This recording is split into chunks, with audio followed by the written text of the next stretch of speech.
tout le monde, bienvenue dans une nouvelle vidéo. Aujourd'hui, on va parler livre d'automne parce que ça y est, on est début octobre, c'est donc bien l'automne, il fait froid, il y a les feuilles qui tombent, il fait sombre, il pleut, il y a du vent, c'est super.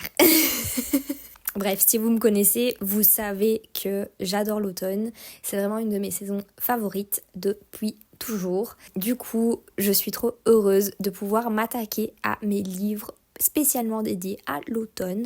Alors, je sais qu'on est beaucoup ici à aimer faire des piles à lire, etc. Et moi, j'adore faire des piles à lire en fonction des saisons. Je trouve que c'est plus facile pour moi de m'y retrouver et surtout, arriver en automne, il y a un certain type de livre que j'aime lire. Vous allez le voir très rapidement dans cette vidéo. C'est la fantasy. Personne n'est étonné, évidemment. Je suis particulièrement fan de la fantasy en automne parce que je trouve que c'est vraiment un genre très cosy, très automne en fait. Je vais vous présenter les quelques livres que j'ai envie de lire cet automne. Je ne pense pas les lire tous, évidemment. Ça fait partie des livres vraiment que j'ai envie d'aborder, donc c'est parti. Premièrement, on va commencer avec une saga que j'ai trop envie de découvrir. Vraiment, les couvertures, elles sont magnifiques. Je les adore et je les ai achetées il y a un moment déjà et j'aimerais vraiment bien les lire cet automne, mais ils sont énormes. La saga que j'aimerais découvrir en ce début d'automne, c'est vraiment celle-ci. Donc, c'est Daughter of No World. Voilà, les couvertures, elles sont absolument incroyables. Donc, j'ai la trilogie complète, mais regardez-moi ça, s'il vous plaît. Vraiment, c'est incroyable. Donc ça, c'est le premier tome. Le deuxième tome, il est absolument incroyable aussi. Je trouve ça fou, pardon, excusez-moi, mais les couvertures, elles sont folles. Et le dernier, je pense que c'est ma couverture préférée. Regardez-moi ça. Oh, mais c'est incroyable. C'est absolument incroyable. C'est trop beau. Voilà. Donc voilà, c'est vraiment une saga qui m'intrigue énormément. Donc ici, on est vraiment dans quelque chose un petit peu, je vais dire, classique entre guillemets, où la protagoniste principale, elle a fait de l'esclavage, etc. Elle a été un petit peu exploitée et tout, et elle va réussir à se sortir de ça et à prouver qu'elle est vraiment forte. Voilà, donc elle a de la magie, etc. Il y a l'air d'avoir beaucoup de batailles et tout. Enfin voilà, rien que la couverture, moi, elle me hype trop. Et je pense qu'il y a une romance dedans. Ça a l'air trop bien ça. On commence fort avec ça parce que vraiment, je me réjouis. Ensuite, on part sur une saga dont j'ai déjà parlé, qui est aussi très connue, que j'ai vraiment très envie de continuer. Je suis en train de lire le premier tome et j'espère continuer le deuxième et le troisième tome au moins durant cet automne. C'est la saga From Blood and Ash de Jennifer L. Armentrout. J'espère que je prononce bien. Là, je suis dans le premier tome, je l'ai bientôt terminé. Vraiment, c'est une saga qui a l'air absolument folle, mais j'ai jamais eu vraiment le temps de m'y consacrer parce que c'est quand même des gros tomes. Et vraiment, elle m'intéresse beaucoup. Et là, pour l'instant, le premier tome, il est vraiment très chouette. Je me réjouis de le terminer pour pouvoir lire le deuxième parce que vraiment, j'ai vraiment envie de découvrir la suite en fait. J'ai envie de pouvoir me dire, ok, je comprends la hype. Pour l'instant, pas déçue du premier tome, je suis très contente et je me réjouis de continuer. Donc pour résumer, l'histoire de From Blood and Ash, c'est Poppy qui est la Maiden. Donc la Maiden, c'est celle qui est choisie par les dieux, entre guillemets. Voilà, c'est vraiment une âme pure, etc. Durant tout le premier tome, on va la suivre parce qu'elle doit faire son ascension. Elle a des gardes du corps, etc. Et alors, elle rencontre un garde du corps qui s'appelle Hawk. C'est un petit peu introductif quand même le premier tome. C'est vraiment un tome où on apprend à connaître l'univers et on découvre beaucoup l'univers. Donc c'est un peu compliqué. Ça prend un peu de temps à comprendre. Franchement, c'est pas évident. Mais c'est vraiment super intéressant.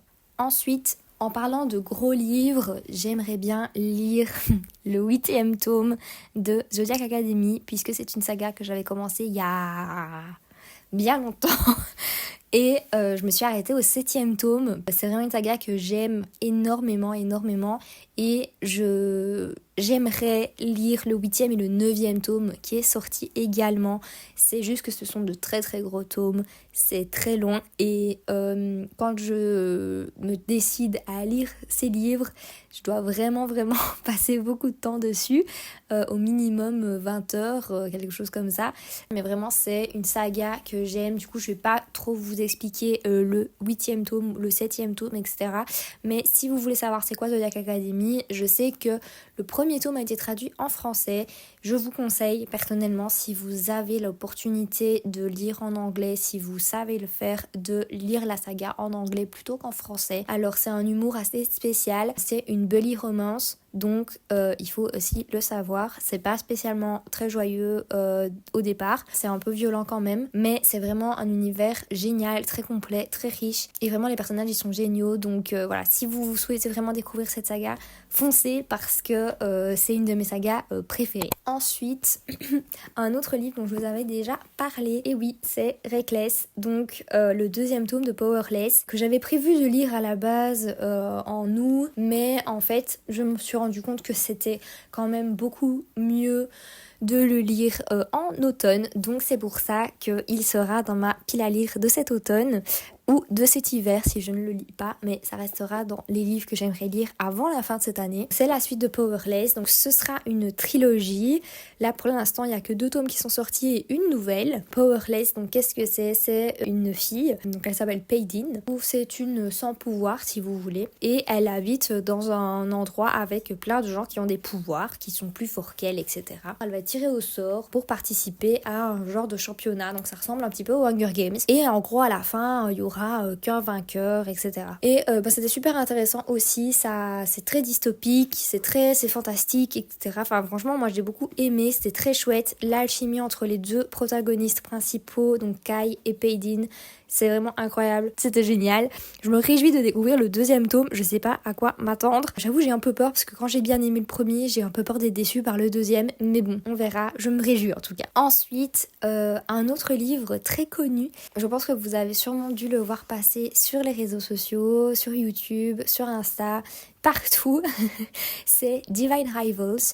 Je sais qu'il est sorti en français sous le nom de Divine Rivalité, il a également été traduit, il paraît qu'il est vraiment incroyable et donc j'aimerais vraiment le lire cet automne. Il paraît qu'il est absolument fou, alors je vous avoue que je l'ai vu tellement passer sur les réseaux sociaux que j'ai essayé de ne pas me faire spoiler, j'ai essayé de pas trop savoir ce qui se passait dans le livre, j'ai préféré fuir un petit peu les réseaux sociaux quand ça parlait de ça, et parce que c'est vraiment un livre que j'ai envie de découvrir mais pas tout de suite. Il est sur ma liseuse et j'espère pouvoir réussir à avoir une chouette copie papier aussi également plus tard. Je sais qu'il y a un 2e tome qui est sorti qui a l'air aussi bien, franchement je me réjouis trop, c'est vraiment un livre qui m'intrigue mais à mort, je me réjouis trop de le découvrir, ça a l'air vraiment génial. Côté romance, j'aimerais bien commencer la saga Boys of Tommen de Chloé Walsh avec Binding 13, le 1er tome. Côté romance, en automne, j'ai un peu du mal, j'ai pas spécialement d'idées, j'ai pas spécialement l'envie aussi, mais par contre, vraiment, là, je me dis, pourquoi pas cette saga, pourquoi pas essayer le 1er tome. Donc ça me dit bien, j'ai une copine qui me les a conseillés, donc merci beaucoup. Elle m'a vraiment dit que c'était sûr que ça allait me plaire et que je risquais de ne pas savoir les lâcher, donc à mon avis ça va bien me plaire. J'arrête pas de les voir passer, j'arrête pas de voir les couvertures, etc. Et alors sur les réseaux sociaux anglophones, ça fait que parler de ça, apparemment c'est absolument incroyable, donc je suis bien intéressée. Ensuite, j'ai choisi 3 thrillers pour cette saison parce que, comme vous le savez peut-être, j'essaye de lire de plus en plus de thrillers et il y en a 3 qui me donnent vraiment envie. Donc le premier c'est That's Not My Name. Alors c'est une fille qui disparaît, elle se souvient de rien, on va la retrouver, etc. Et en fait son copain va arriver, va lui dire qu'elle s'appelle un autre nom. Elle pense qu'elle s'appelle Lola et lui il lui dit qu'elle s'appelle Marie. Et elle est persuadée que c'est pas sa vie, que c'est pas son copain, que voilà. Et donc elle va s'enfuir et lui il va être accusé de meurtre. C'est ça le synopsis. Donc ça a l'air assez intriguant, ça a l'air assez intéressant. Moi j'aime bien les thrillers qui font pas trop peur. Hein, bon, j'aime bien les thrillers un petit peu mystérieux, mais pas non plus trop flippants quoi. Donc voilà, donc ça c'est le premier, il a l'air assez sympa aussi. J'en ai 2 autres. J'ai The Boyfriend de Freda McFadden. Ça c'est une fille qui recherche après l'amour de sa vie en fait. Donc elle va rencontrer un gars. Et en fait, elle va sortir avec lui, etc.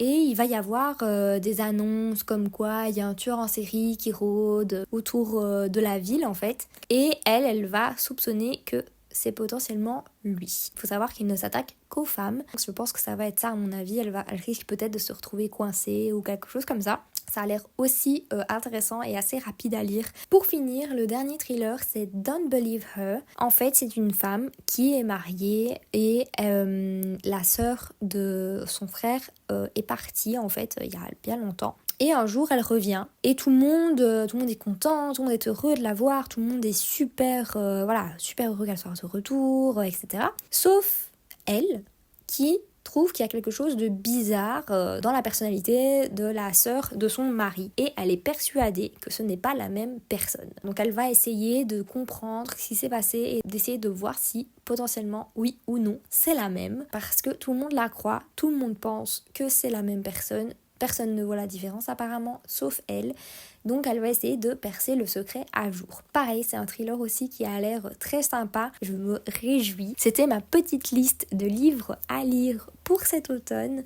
Ce sont vraiment des titres que je me réjouis de découvrir. Je sais pas si je saurais tout lire. En tout cas, je me réjouis d'en découvrir un maximum et de pouvoir vous faire un retour dessus.